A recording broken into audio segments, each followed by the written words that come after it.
This is CBC Vancouver News.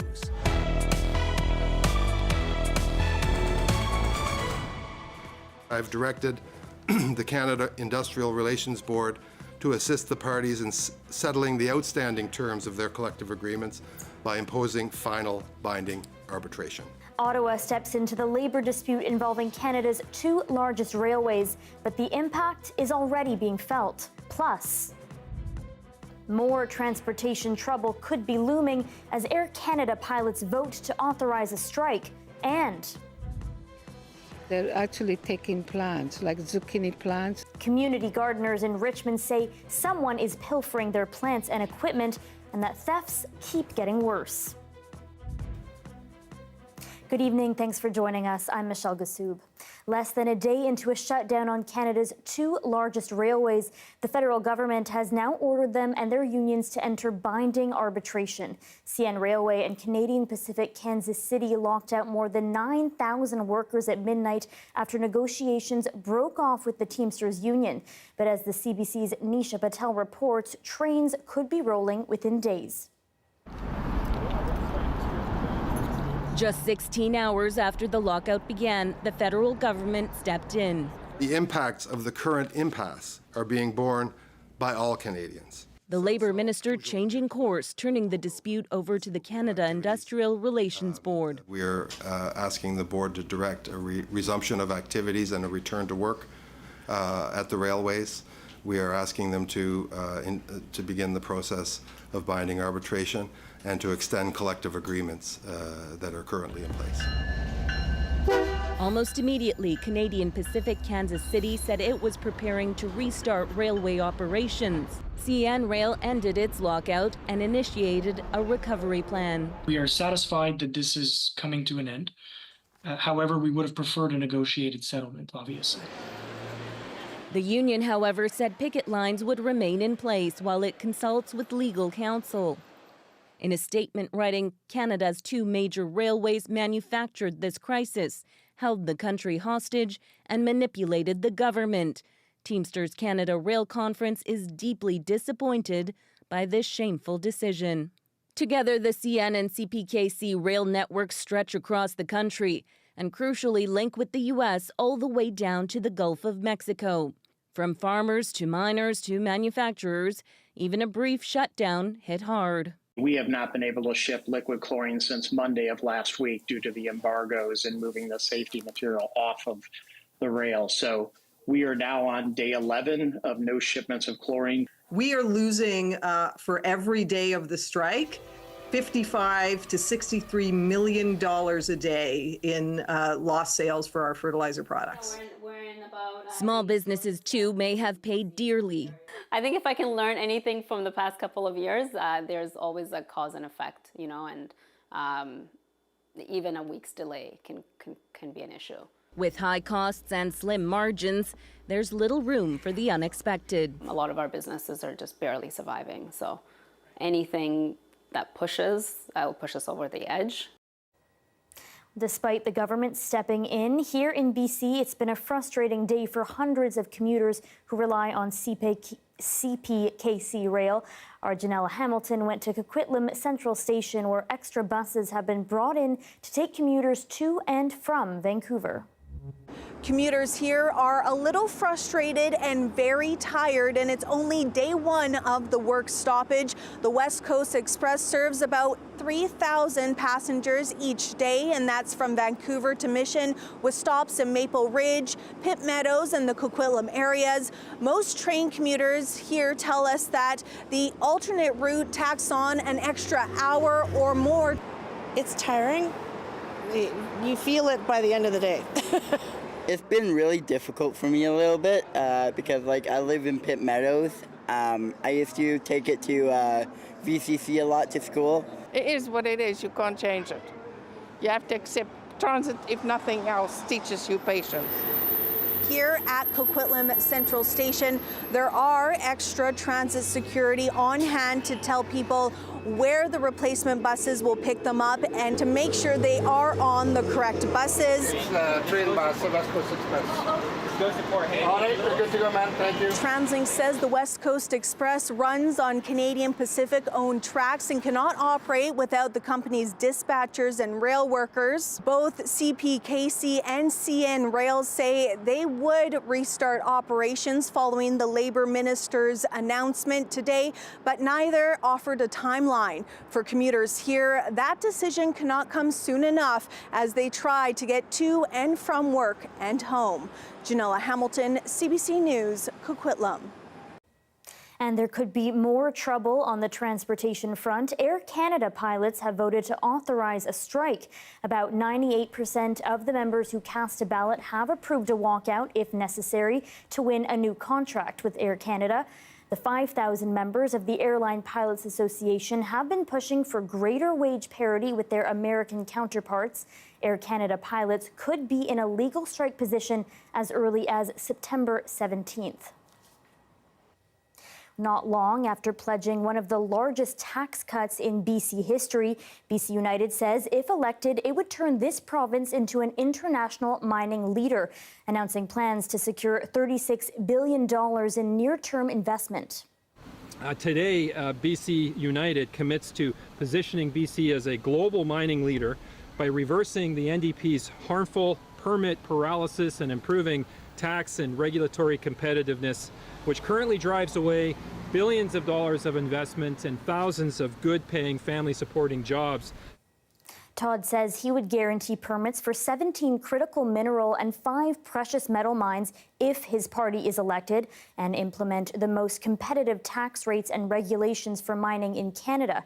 He says they would market BC as a global supplier of low-carbon minerals that are essential for clean technologies. When it comes to money, the BC government says it is running well into the red, posting a $5 billion deficit. The finance minister says much of the increased spending comes from fighting wildfires. People in BC and around the world are still feeling the impact of high interest rates, inflation, and a slower global economy. Our population is growing, and we continue to respond to emergencies to keep people safe. BC also saw a dip in natural resource revenues and spent more on healthcare, education, and housing to respond to recent population growth. Conroy says BC does have one of the lowest unemployment rates in Canada. The opposition says the NDP has no plan to get back to a balanced budget. We're less than 2 months out from Election Day here in BC on October 19th. But between now and then, there is a lot of work going on by the parties behind the scenes. CBC's provincial affairs reporter Katie DeRosa takes a closer look at the rush to nominate candidates and get their messages out. Just another day of work. A month away from the launch of the official election campaign, Premier David Eby is working the room in Oak Bay, popping into coffee shops, baby stores, and meeting with volunteers alongside Diana Gibson, the NDP candidate for Oak Bay Gordon Head. Eby, BC Conservative leader John Rustad, and BC United leader Kevin Falcon are all going into their first election as party leaders. Sonia Furstenau is going into her second election as head of the BC Greens. While recent opinion polls have the BC Conservatives catching up to the NDP and even ahead by some measures, Eby's party has a leg up with its campaign war chest. The New Democrats lead the way on political donations. They will get the largest subsidy from Elections BC based on vote count from the 2020 election. The party will receive just over $1.6 million. BC United will get just over $1.1 million, while the BC Greens get just over $500,000. The BC Conservatives will get just over $60,000. Even with its fundraising advantage, the NDP also carries the weight of 7 years in power, and voter frustration is rampant over the cost of living, house prices, healthcare, crime, and social disorder. To what extent is this election a referendum on BC NDP performance on these files that there's a lot of frustration? Eby insists the province would be worse off under John Rustad. People think things are challenging now. Well, just wait till the cost that the Conservatives are going to impose on them.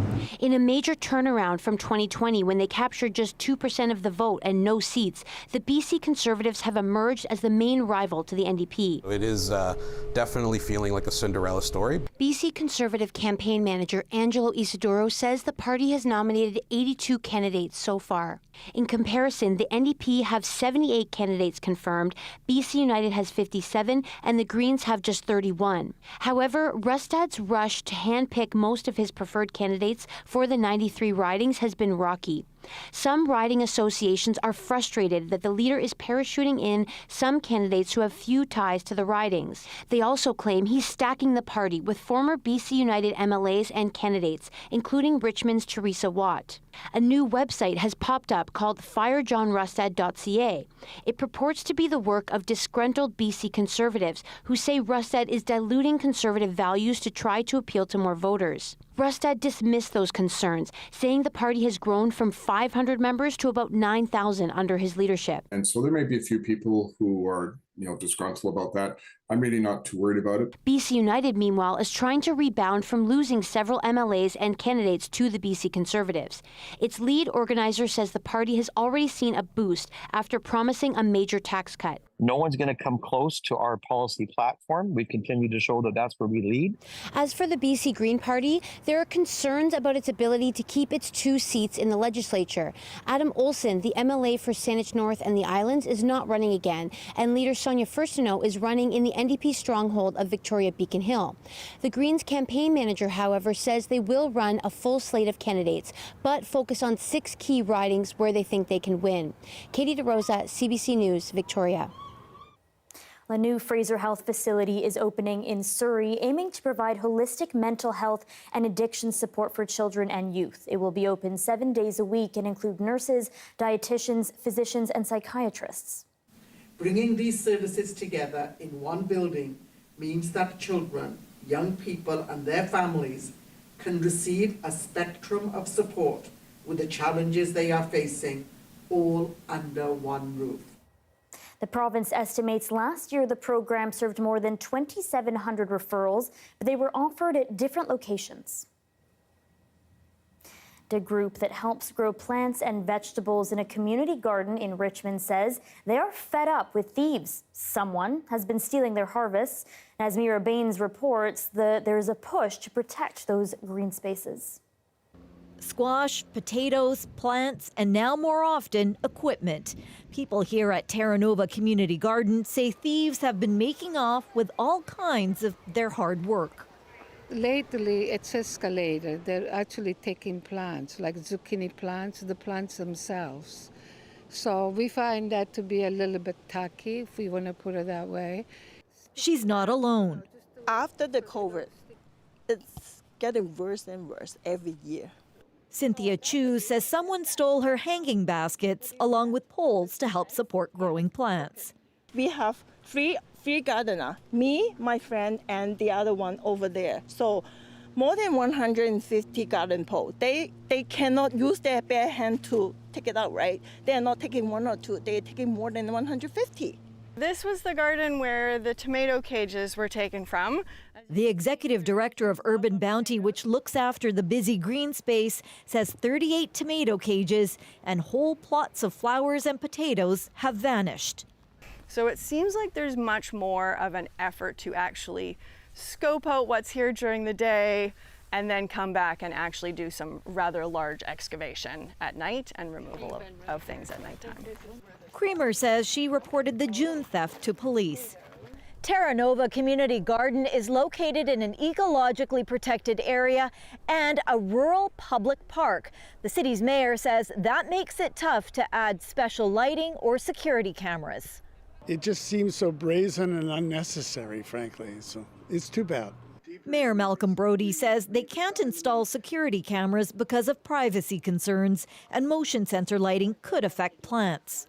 It really is difficult as a problem to deal with, but we are seeing what we can do, and we're working with Urban Bounty and anybody else that's volunteering. Some gardeners here are hoping that bringing some public attention to the issue, the thefts will stop. Just respect the gardener. We put so many effort on it. Yeah, if they want, they can ask. We are happy to share. Mira Baines, CBC News, Richmond. And an update on a story we brought you last week. Simon Fraser University's library website had plans to stop hosting a collection of Japanese-Canadian newspaper, The New Canadian. But SFU has now reversed course after some pushback. The New Canadian was first published in Vancouver in 1938 and ran until 2001. SFU's library said they had to remove it from their website as they migrate their collection to a new system. But after more than 3,000 people signed an online petition calling for the archives to be saved, they have been. Poet and playwright Carolyn Nakagawa says reading the paper's stories about Japanese Canadians written more than 80 years ago brings their voices to life.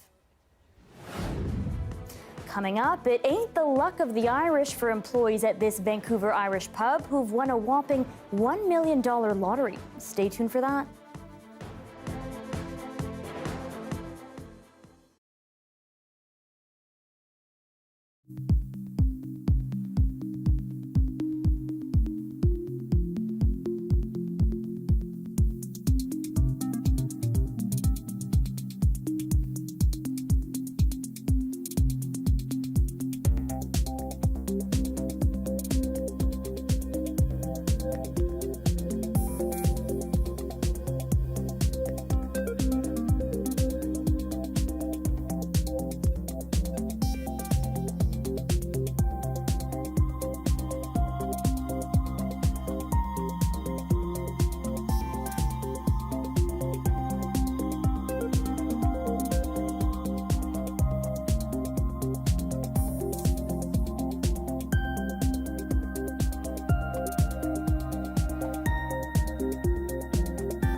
You've heard the expression before, the luck of the Irish. It often means bad luck, but that's not the case at an Irish pub in Vancouver. As CBC's Rafferty Baker reports, this past weekend, 15 staff members won $1 million lottery prize. Yeah, this is what they gave us this morning. $1 million novelty check. Not bad for the group's first Lotto Max ticket. Foy's general manager, James Brown, organized the 15-staff lottery group last week and bought the winning ticket. On Saturday, he checked it with an app. I didn't believe it at the time. I had to read it a couple of times. I thought it was 1,000, and then I thought it was 10,000, and I started working my way up to 100,000, and I started counting the zeros, and yeah, I just went pale, and it was just crazy. It was a surreal experience. We didn't believe him. Like, it's kind of only really settled in today that when we collected the check, and now it still won't feel real until it's in each individual's bank account. News of the huge prize spread among the winners on Saturday. I was kind of hyping myself up for it's going to be a really busy shift. Then Liv rings me and I was like, okay, what's going on? So as I'm on the phone to her, I'm checking, I was like, this is insane. Connor Quinn and his partner both work at Foy's, and they both pitched in for the ticket.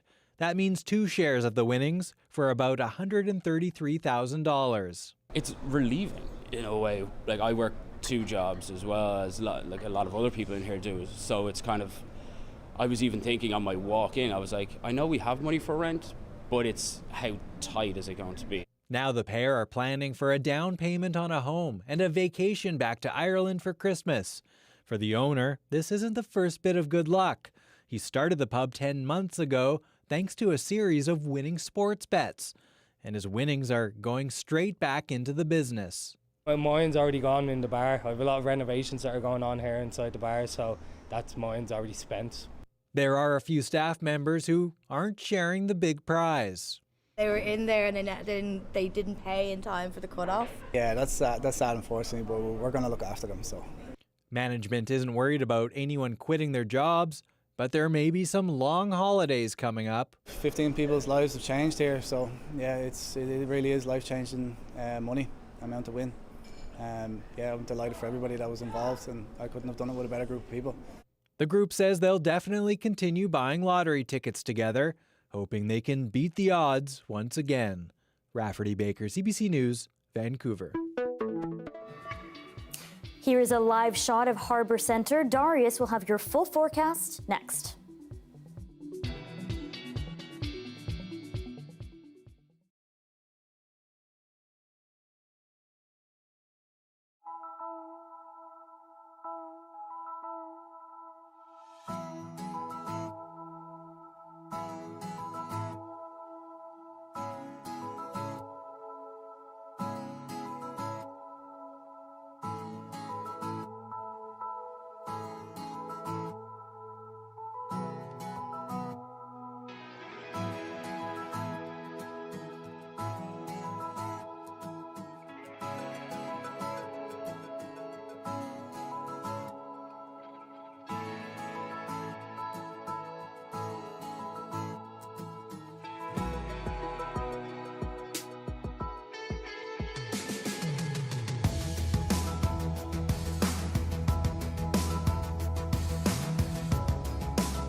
Hi, I'm Amy Bell, and here's what's in your CBC Vancouver inbox.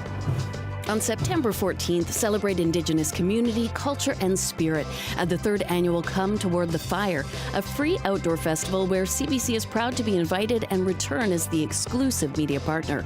For more information, visit cometowardthefire.com. And never miss a special programming series, event, or contest. Subscribe to CBC Vancouver's e-newsletter and keep connected with us.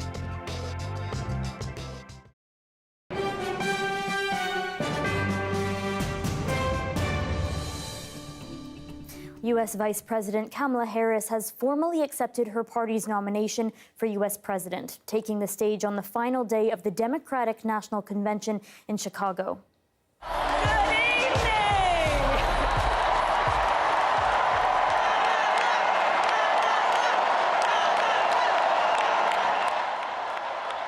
She appeared in front of an electric crowd after a raucous multi-day convention. She told Americans they now have the opportunity to chart a new way forward. But the nomination isn't without controversy. Uncommitted delegates who had demanded an opportunity to raise the issue of Israel's war on Gaza weren't allowed to take the stage. The weather update is brought to you by Direct Buy Furnace. To cool and clean the air in your home, call Direct Buy Furnace. Installing Trane, the most reliable heating and cooling brand.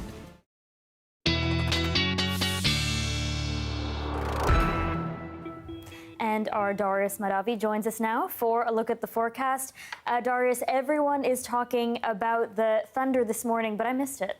I know, me too. I was so disappointed because I love a good thunderstorm, and they're so rare out here. It's one of the things that I really miss about Ontario, but I missed it anyway. We saw a decent number of lightning strikes, just a couple odd ones down in Surrey and Burnaby, and then a decent amount up in the Alpine and throughout Howe Sound. This is sort of showing us from around 2 a.m. to 6 a.m. this morning, so a decent number of lightning strikes, although it is overstating it a little bit. I think some of those are repeat detections, but regardless, some decent lightning activity. And then we saw it again this afternoon and evening over on parts of the island. We saw some convective activity west coast of the island and down in Washington, visible from Victoria. So a bit of excitement really across the board. Now, in terms of what we're looking at for the forecast in terms of the pressure that we're looking at, upper atmosphere here. So we saw that low pressure system sweep through, finally move off the coast. That's going to mean some decent rain tomorrow night, which we'll look at in a second. Brief ridge of high pressure builds in for Sunday, bringing some nicer, sunnier conditions for a day. But then we see another trough swoop in, this time from the north, and that brings us some more rain Monday into Tuesday. So be ready for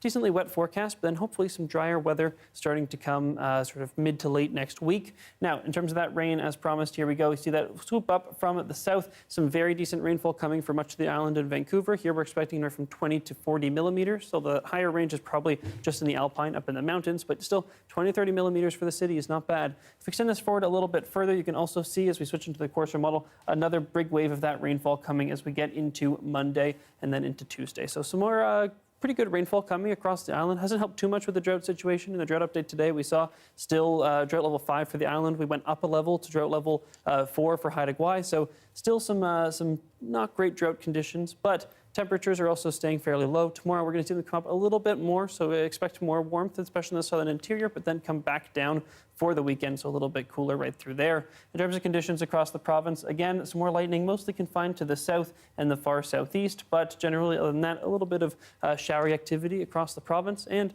here in Vancouver, as promised, a bit of a showery in and out weekend we got coming up in early next week, but then not visible here, but as we get into mid to late next week, some more sunshine. Michelle. Right, that rain just wants to stick around. Oh, yeah. Thanks, Dar. Thank you. And that is your late news for Thursday. Thank you for joining us tonight. For news anytime, visit our website, cbc.ca/BC. Your next local news is on the early edition on CBC Radio 1, and that starts tomorrow morning at 5:30. Good night.